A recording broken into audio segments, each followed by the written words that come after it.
Hello students आज हम plus two class के यानी 12th क्लास के सेकंड पोइम कीपिंग क्वाइट को ले रहे हैं। इससे पहले हम अपनी जो फर्स्ट पोइम है my mother at 66 written by Kamala Das वो कंप्लीट कर चुके हैं। और हमने आपको पहले ही वीडियो के अंदर बताया था कि हम सभी पोइम्स के ना सिर्फ एक्सप्लेनेशन करवाएंगे, साथ में उसके जो शॉर्ट नोट्स हैं वो भी आपको उपलब्ध करवाएंगे। और शॉर्ट नोट्स हैं वो बाद में रिवाइज करेंगे। एक बार सभी पांचों की पांची जो पोइम है उनका एक्सप्लेनेशन हम देख लेते हैं। अच्छा, बाद में करवाने का रीज़न इसलिए है, यानी एक बार आप उनने रिवाइज कर ली है और मे भी सभी बच्चों ने पढ़ भी ली होगी, वो अच्छे से उसका एक्सप्लेनेशन करके देख लिया होगा। नहीं किया है तो पहले उसका एक्सप्लेनेशन कीजिए, उसके बाद सेकंड पोइम पर आइए आप, ठीक है। और एक्सप्लेनेशन करने के बाद एक कॉन्फिडेंस आपके अंदर बिल्ट हुआ होगा कि हम पोइम्स की हिंदी है वो आराम से कर सकते हैं। फिर आपको जैसे ही ये पांचों पोइम्स कंप्लीट होगी अपनी 5 से 10 दिन के अंदर, उसके बाद शॉर्ट नोट से रिवीजन करवा देंगे। यानी एक बार आपने एक्सप्लेनेशन किया, फिर उसके बाद आपका शॉर्ट नोट से रिवीजन हो जाएगा। उसके बाद आपके पांचों के शॉर्ट नोट से रिवीजन के बाद क्वेश्चंस हो जाएंगे। तो समय समय पर जब आपका रिवीजन्स होता रहेगा तो उससे आपके अंदर एक कॉन्फिडेंस है वो बिल्ड होगा, चीज़ें हैं आपको अच्छे से याद हो जाएंगी।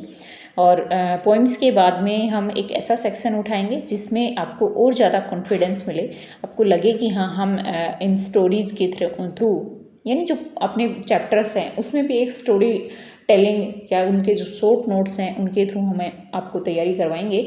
तो आपको अच्छे से उनकी स्टोरी याद होने के बाद क्वेश्चन है वो आप आराम से कर सकते हैं। जैसा जैसा मैं आपको बताती हूँ आप वैसा वैसे करते जाना, तो आप अच्छे मार्क्स प्राप्त करने में इंग्लिश के अंदर आपको बहुत ज़्यादा सहायता मिलेगी। चलिए हम स्टार्ट करते हैं सेकंड पोइम कीपिंग क्वाइट। बहुत ही सुंदर पोइम है और जब आप पोइम पढ़ रहे हैं तो बिल्कुल पोइम के अंदर आपको खो जाना है। अच्छा, इसका अर्थ क्या है? कीपिंग क्वाइट यानी बिल्कुल शांति रखना, यानी शांति रखो, ठीक है। पहले पोइट के बारे में जान लेते हैं कि पोइट कौन है। अच्छा, पोइट के बारे में जानना क्यों जरूरी है? देखिए, आपसे परीक्षा के अंदर पोइट के बारे में कुछ भी नहीं पूछा जाएगा, सिर्फ इतना पूछा जाएगा कि ये पोइम है वो किसके द्वारा लिखी गई है, ठीक है। और इतनी चीज़ें याद रखने के लिए हमें इसका एक्सप्लेनेशन पढ़ना जरूरी है, ताकि इसका जो नाम है वो बार बार हम अपने मुंह से रिवाइज करें और हमें वो चीज़ें अच्छे से याद हो जाए, ठीक है। इसलिए हम पोइट के बारे में थोड़ा जानना चाह रहे हैं, ठीक है। चलो स्टार्ट करते हैं। देखिए, पोइट कौन है?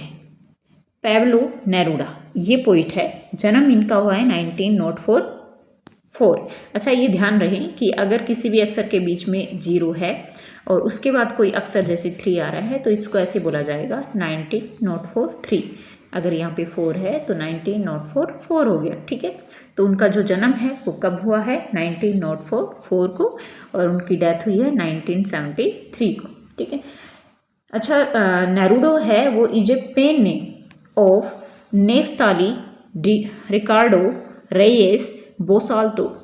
ये इसका रियल नेम, यानी इसका जो पेन रियल नाम तो यही है, लेकिन पेन नेम यानी हमारे गांव के अंदर भी चिंटू मिंटू इस प्रकार के जो नाम निकाल देते हैं ना, ये उसी प्रकार का पेन नेम किसका है? नेरूडा का है। नाम क्या है? Neftali Ricardo Reyes Basoalto. याद रहे तो याद रखो, वरना कोई ज़रूरी भी नहीं है। Who was born in town of पेरल इन चिली। चिली एक देश का नाम है। अगर थोड़ी बहुत ज्योग्राफी आपने पढ़ी हो और संसार के मैप के बारे में अगर आपकी थोड़ी बहुत जानकारी है, तो जैसे एक संसार का मैप है ये, यहाँ पे उत्तरी अमेरिका, यहाँ दक्षिणी अमेरिका, यूरोप, एशिया, अफ्रीका है, ठीक है। तो यहाँ दक्षिणी अमेरिका के अंदर एक देश है चिली, तो वहाँ पर इनका जन्म हुआ, ठीक है। Neruda's poem are full of easily understood image, यानी नेरूडा की जो पोइम्स हैं वो पूरी तरह से आसानी भरी लैंग्वेज या इमेजेस यानी तस्वीरों से भरी हुई है। तस्वीरें मीन्स उनकी लाइनों से हमें उस पिक्चर का इमेजिनेशन है वो शो होता है। Which make them no less beautiful, यानी जो हमें एहसास कराता है उसकी सुंदरता का। ही वो यानी उसने जीता नोबेल प्राइज। अच्छा, नोबेल प्राइज साहित्य के अंदर मिलने वाला सबसे बड़ा पुरस्कार होता है विश्व के अंदर। तो उन्होंने वो नोबेल प्राइज जीता हुआ है। किसने? नेरूडा ने लिटरेचर के अंदर जीता हुआ है। और कब जीता? 1971 के अंदर। ठीक है। इन दिस पोइम, और ये जो अपनी पोइम है कीपिंग क्वाइट, नेरूडा टॉक्स, नेरूडा है वो बात करता है about the necessity of quite introspection, यानी शांति की ज़रूरत के बारे में बात करता है। Creating a feeling of mutual understanding among human being, और एक ऐसी फीलिंग, ऐसी भावना के मतलब एक ऐसी भावना बनाने के बारे में, और म्यूचुअल समझदारी मतलब आपस में समझदारी भरी, ह्यूमन बींग्स की यानी मानव लोगों की आपस में समझदारी भरी भावना के बारे में ये बताता है कि अगर हम सभी चाहें तो इस संसार के अंदर शांति स्थापित कर सकते हैं। चलिए अब पोइम की तरफ चलते हैं। पोइम बड़ी मज़ेदार है, ध्यान से सुनना और अपने आप को उसी चीज़ में खो देना है। कोई भी चीज़ अगर आपको समझनी है ना अच्छे से, तो बेटा एक चीज़ आपको करना है कि जो चीज़ आप पढ़ रहे हो सिर्फ उसी के बारे में सोचिए कि क्या कहना चाह रहा है राइटर। ठीक है। अच्छा, ये कह रहा है कीपिंग क्वाइट यानी शांति रखो। अभी राइटर आपको बांध रहा है कि जैसा मैं कहूँ वैसा करो। क्या कह रहा है? Now we will count to 12। 12 का मतलब 12 होता है, काउंट मतलब गणना करना, अब विल का मतलब होंगे, यानी हम सब गणना करेंगे। अब यहाँ वी में आपको भी इंक्लूड कर लिया है राइटर ने। क्या कह रहा है कि नाउ, नाउ मतलब अब, वी यानी हम गिनती गिनेंगे। कहाँ तक गिनती गिनेंगे? 12 तक। And we will all keep still, still मतलब शांत हो जाएंगे, और हम सभी क्या हो जाएंगे? शांत हो जाएंगे। राइटर ने आपको अपने पार्टी में शामिल कर लिया है और कह रहा है कि हम 12 तक गिनेंगे और सभी क्या हो जाएंगे? शांत हो जाएंगे।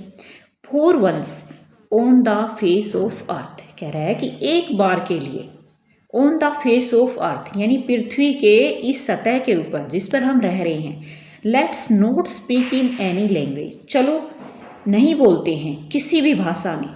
राइटर क्या कह रहा है कि पृथ्वी की इस सतह पर चलो एक बार के लिए हम कोई किसी भाषा में नहीं बोलते हैं।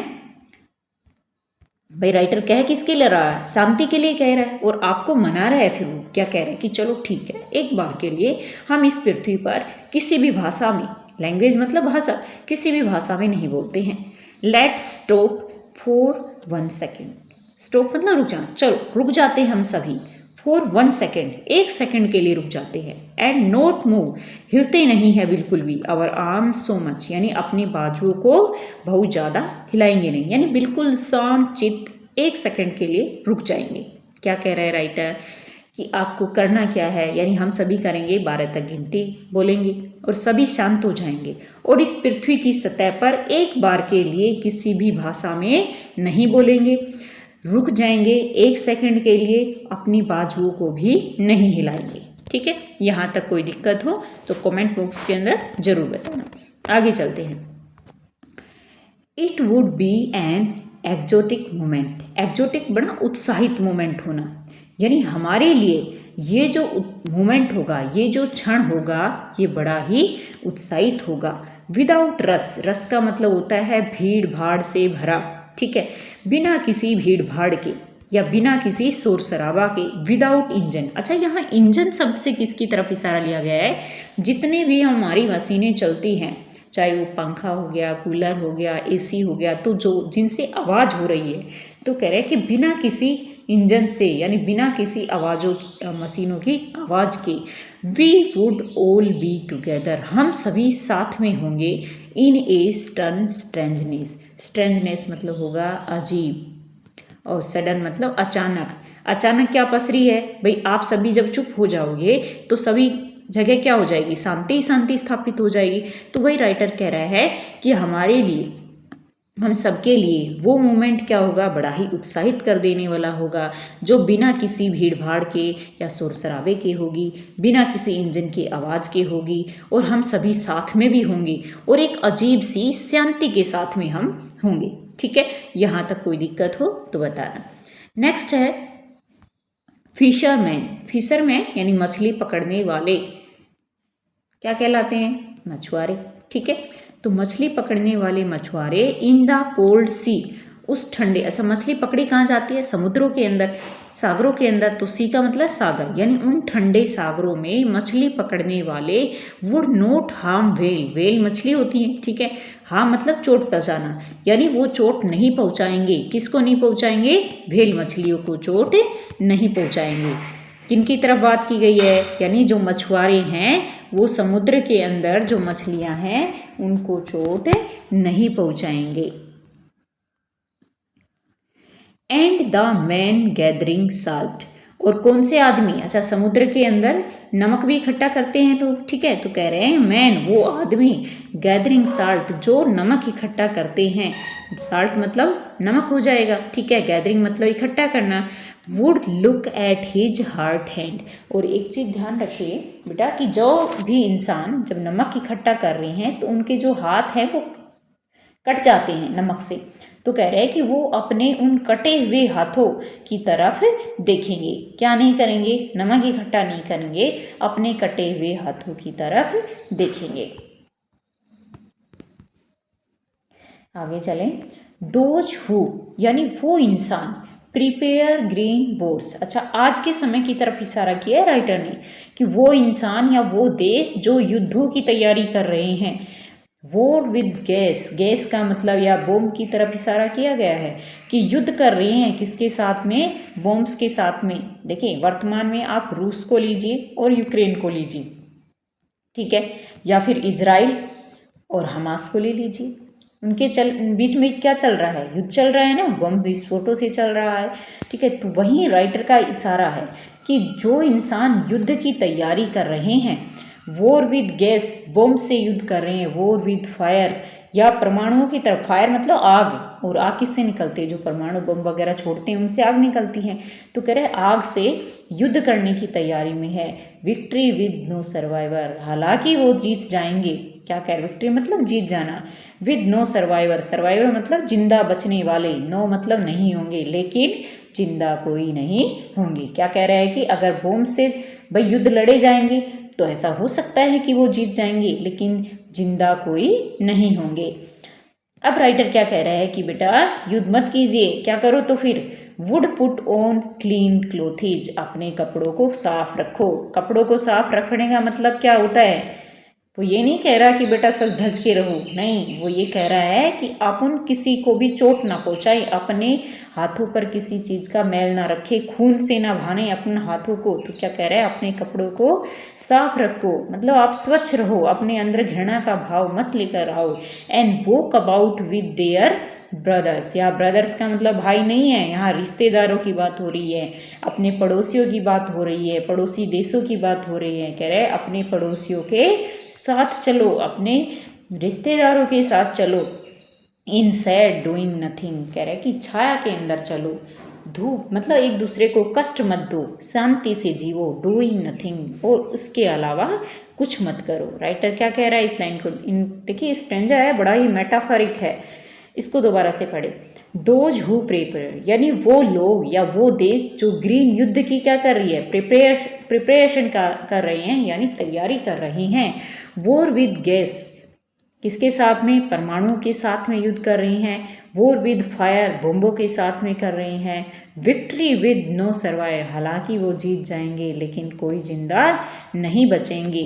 नेक्स्ट है would put on clean क्लोथेज, clean क्लोथेज यानी आप सुंदर कपड़े पहनो, साफ कपड़े पहनो, मतलब किसी से ईर्ष्या का भाव मत रखो। And walk about with their brothers, और अपने रिश्तेदारों, संबंधों, पड़ोसी देशों के साथ मिलकर चलो। इन द सैड, छाया में चलो, किसी के साथ यानी किसी को कष्ट मत दो। डूइंग नथिंग, इसके अलावा कुछ मत करो। नेक्स्ट स्टेंजा है what I want should not be confused, क्या है कि मैं क्या चाहता हूँ, not be confused with total inactivity, आप कन्फ्यूज मत होइए कि आप क्या चाहते हो, यानी आप भ्रमित मत होइए कि आप क्या चाहते हो। विद टोटल इनएक्टिविटी यानी आप पूरी तरह क्या हो जाइए, निष्क्रिय हो जाइए। कह रहे कि आपके साथ अगर कोई गलत करता है तो इसका मतलब ये नहीं है कि आप भी उसके साथ गलत करें, आप निष्क्रिय हो जाइए, आप कुछ मत कीजिए। क्या कह रहा है राइटर आगे? Life is both it is about, कह रहे जीवन तो क्या है, जीवन ही है भाई, जीवन का दूसरा नाम ही क्या है, संघर्ष है। तो कह रहे हैं जीवन तो जीवन ही है। I want no truck, truck मतलब ईर्ष्या धब्बा, विद डेथ, कह रहे हैं कि जब हम मरें तो हमारी मृत्यु के साथ हमारे साथ में कोई भी धब्बा ना जाए, यानी मैं नहीं चाहता कि मेरे साथ कोई भी धब्बा मेरी मृत्यु के साथ चले।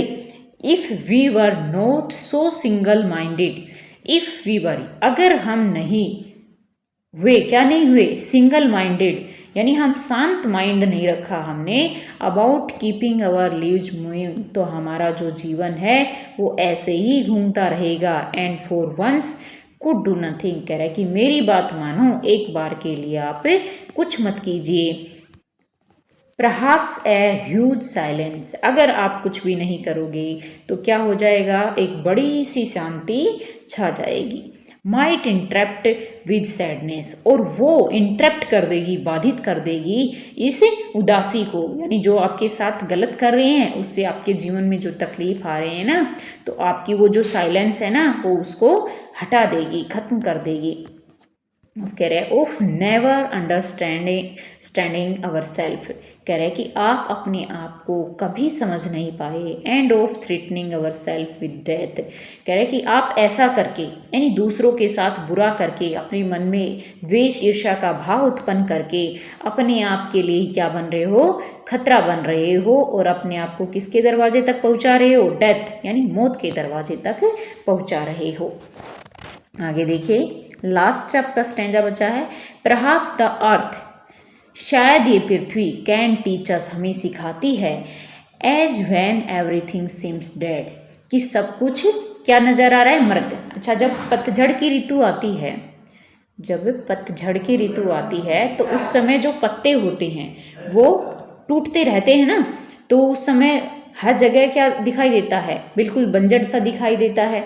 तो यहाँ राइटर का इशारा उसी तरफ है कि व्हेन एवरीथिंग सीम्स डेड, यानी एक समय तो ऐसा लगता है कि सब कुछ मर गया है, and later prove to be alive, लेकिन थोड़े दिनों के ही बाद वो क्या नजर आती है, हरियाली नजर आती है, जीवन ही जीवन नजर आता है। तो राइटर का क्या कहने का मतलब है कि जब भी आपके जीवन में क्या आती है, पीड़ाएं आती है, तो उस समय बिल्कुल शांत बने रहें, क्योंकि कुछ समय के बाद क्या आने वाले हैं, खुशियों के दिन आने वाले हैं।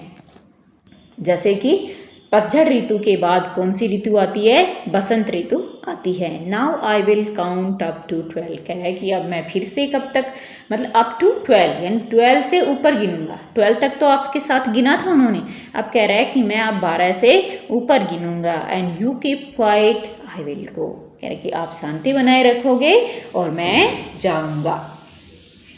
तो ये थी अपनी पोइम। अगर कोई भी दिक्कत हो तो एक बार दोबारा सुन लेना, और फिर भी अगर कोई प्रॉब्लम है तो कमेंट बॉक्स में ज़रूर डालना। तो आज के वीडियो में इतना ही। वीडियो कैसा लगा ज़रूर बताएं, और साथ में सब्सक्राइब जरूर करें अगर आपको आगे कंटिन्यू पढ़ाई करनी है, 12th क्लास की 10th क्लास की पूरी प्रिपरेशन करनी है, तो चैनल को सब्सक्राइब करें। वीडियो आने पे, पसंद आने पे लाइक ज़रूर करें। आज के वीडियो में इतना ही। जय हिंद, जय भारत।